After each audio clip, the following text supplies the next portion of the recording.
विशाळगड आंदोलन प्रकरणी संभाजीराजे छत्रपती यांच्यासह 50 ते 60 जणांवर गुन्हा दाखल। शासकीय कामात अडथळा आणल्याने गुन्ह्याची नोंद। मुख्यमंत्री शिंदेंचा रात्री अचानक कोल्हापूर दौरा। विशाळगडावरच्या परिस्थितीचा पोलीस आयुक्तांकडून घेतला आढावा। गड किल्ल्यांवर मद्यप्राशन केल्यास होणार कारवाई। मंत्री सुधीर मुनगंटीवार यांचे निर्देश। विधान परिषद निवडणुकीत क्रॉस वोटिंग करणाऱ्या आमदारांचं 6 वर्षांसाठी निलंबन होणार। सूत्रांची माहिती, येत्या शुक्रवारी निर्णय होण्याची शक्यता। मुंबई उपनगरात जोरदार पावसामुळे सखल भागात पाणी साचलं। अंधेरी सबवे पाण्याखाली, पर्यायी मार्गाचा वापर करा, वाहतूक पोलिसांचं आवाहन।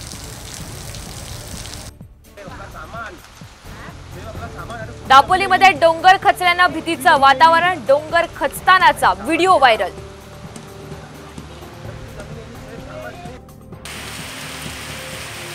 लातूर जिल्ह्यातल्या औसा, रेणापूर, मुरुडसह अनेक भागात मुसळधार पाऊस। काही भागात संततधार पाऊस सुरू। जळगावातल्या चोपडा, अमळनेर या 3 जिल्ह्यांना पावसानं झोडपलं। शेतकऱ्यांचं प्रचंड नुकसान। शेतकऱ्यांची नुकसानग्रस्त भागाचे पंचनामा करण्याची मागणी। धोकादायक पर्यटन करणाऱ्या 12 जणांवर लोणाळा पोलिसांकडून गुन्हा दाखल। सुरक्षेसाठी पोलीस आणि वन विभागाकडून ठिकठिकाणी गस्त वाढवली। आता देशभरात सोन्याचा एकच भाव राहणार। केंद्र सरकार वन नेशन वन रेट धोरण लागू करण्याच्या विचारात। पायी वारी करणाऱ्या वारकऱ्यांना मिळणार पेन्शन। वारकरी महामंडळ स्थापण्याचा निर्णय जारी। तीर्थक्षेत्रांचा विकास आणि नदी स्वच्छतेवर असणार भर।